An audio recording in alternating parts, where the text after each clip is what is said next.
سلام دوستا، خوش آمدید در فروشگاه خپلواک. امروز البته به شما اوتو آوردیم بابلی چپسک موج موی بسیار کمپانی های بالا، بسیار یک تخفیف خاص، اصلا باورتان نمیاد. دو قسم بابلی بسیار با کمپانی های بالا.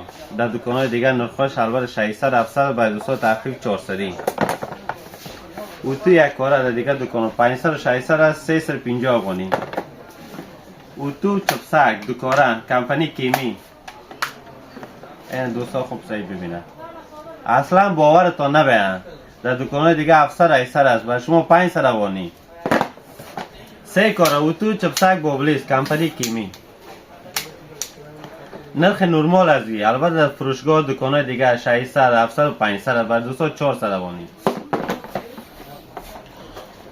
اوتو چپسک بابلیس البته دو رقم چپسک داره. دوستا اینو ببینن، یک نوع چپسک کلان داره، دیگهش اندک خردتر است و دیگهش بابلیس است. اینیش هم اوتو است. نرخ نرمال 1200 و 1300 باید دوستا به یک تخفیف 800 700 600 افغانی. البته یک اوتی 4 کاره دیگه آوردیم، اوتو چپسک موج موی، ایشم بابلیس،